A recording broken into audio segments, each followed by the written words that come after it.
ताबीरिबा अमसुंग येंगिरिबा मिपुम खुदिंगमक्ता pastor आइसरा खोंगसिंगना नोलुक्सेरि हौजिक थवाइगी ममल हाइबसिगी मतांगदा Miami हजिक्तन तेलबन थंगजरि ngasiगी chawkhalaba scientist ki jo medical science chawkhale computer chawkhale science ase asuki matik chawkhale haina ribu matam asida karamba scientist kanana karamba doctor kanana thawai sabu ngambagi paw ase aikhoina maikai kayadagi karamba mafamdagi takhiba leirabagi tanglaba pot khudingmak asigi manungda thawai haiba asidagi hena tang pot amata su leiti shawkhalaba ngasigi shor kayada city kayada thawai saba amasung thawai yonbagi paw aikhoina takhiba leiti aikhoini thawai ase kayagi matik mamal yamlabanu tanglaba pot khudingmak asina miyoibagu hinganba ngamde pot khudingmak asidagi hena tanglaba thawai asina miyoiba ikhoi asu hinganba ngam taibang miyoibana shiraba matungda thawaina satkadaba lambi ani lei amadi norok maigi pat noroki komni hairiba norok asida shiraroidaba posak ahumdang lei adugumlaba posak adudi noroki komda mai haibasi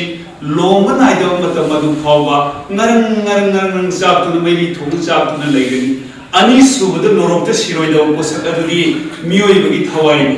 noroki komaduda maigi meri labda miyoibagi thawai aduna aroya khamnaidaba matam adu phawba ngawduna leigani ahum subada norokta shiroidaba adudi han mamai panda tin aduni noroki komai ki pat aduda maigi masha khangda share chakle ware haina khanglingaida mitta na kongda na tonda yada kak thinduna awawa saina bigani ani subada thawaina satkadaba lambi adudi ningthi zarba sarga numikki mangal leitraba thagi mangal leitraba thawan misaki kanaba leitraba nabi laka amata tadraba ningthi zarba sarga aduda miyoibagi thawaina satkani hairiba sarga sida satkadaba mising adudi pap chenba mi nate dhanma chenba mising aduni noroki komai ki pat aduda satkadaba aduna pap chenba mising aduni housing aikhoi taibang pangi miyoiba aikhoi ase pap chenba mira dhanma chenba mira haibadu aikhoi amutang yeminasi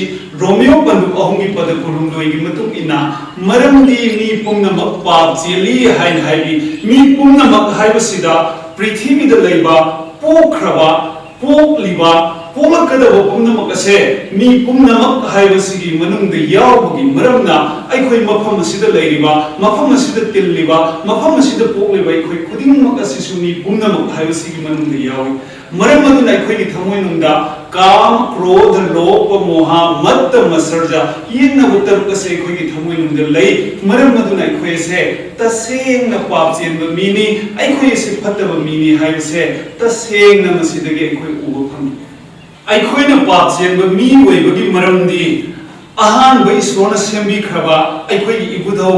अमम सुम इब मखोई अनि ने ईश्वरी याथम थुगाइगुना ईश्वर चागनु हाइबा अफफत खंगनब लक्सिंग उपामिगी ओहय दुसारबदगी मखोई की singly the पाप की इसेन की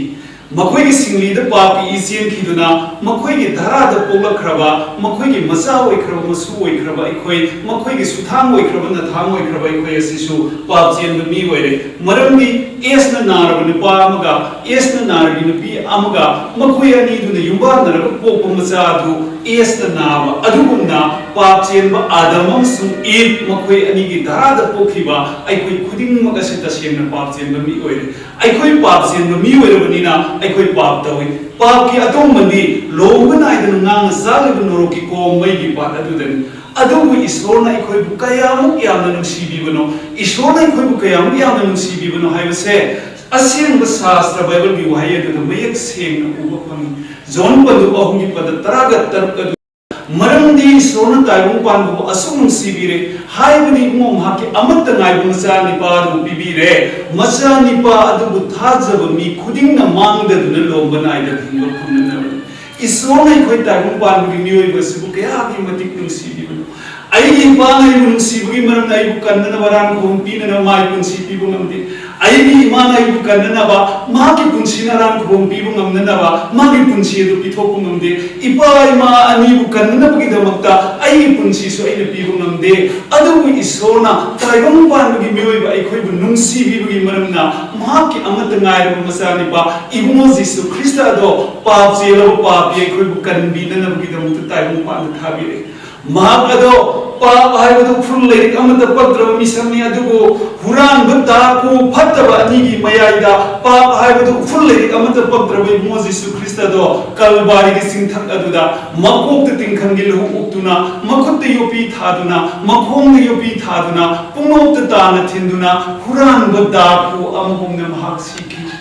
mahak mongphamda phungki humni suba numita sibu joy tawduna hingalakhi tarama thoirak magi sebok singda onbiki numitni phuni sumna taim panda leibiramdaga ifom phomna miyam mamangda sangna sarga ka khraga haujik sumha ku thaja mi singi da mutta sarga de lepham thorang tawduna le maram aduna ikoina lomba naida be hingbagi punsi adu phangnana nabagi da wakta o Jesu Krista ai gi kogasina pap tawgi maramna nawrabai bungogi kokta tingkhangi लो अदु उपनी आई खुद असिना फतबा पाप तोबदा हलेंबा लेत्रबा पाप की दंडी की मतुमिना नौरबै मोगे खुद योपी थाबने आई खोम असिना फतबा सतबदा हलेंबा लेतबा पाप तोबदा हलेंबा लेतबा की मरमना नौरबै मोगे खोम योपी थाबने नमिन चुपगी मनुंदा चुम वखल खन्न ngамद्रबा आई पुंगिंग की पाप की दंडी की मतुमिना इगोगे नौरब पुंगनो अदुदा ताना थिनबनी आई दी पापीनी आई दी फतबा मीनी आई दी पांगाई वरान खुम फंगनबा मागी पुंसी पीबा ngамदे आई kanbinanabagidamagta aini iman magi punsi bibu ngamde palyengi amritagi lamanni punsi supa singbu ngamde hai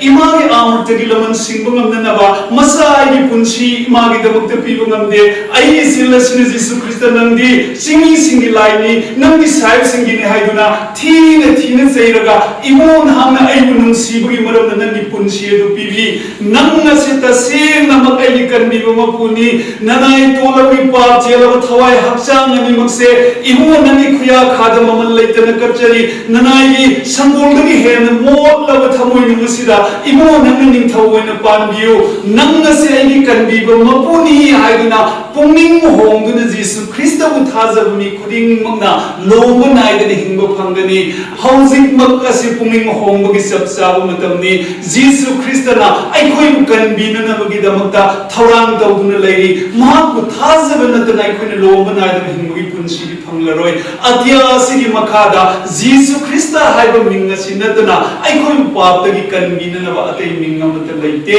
maram maduna aikhoi khuding magna lomba naidani hingbi punsi phangduna eternal life asi phangna bagi damakta hauji puming hongduna Jesu Krista bu thazarasi haiba paujelase miyamgi maphangda haidok seningbani ishorna mayam phumna maku bol pinami boishano amen.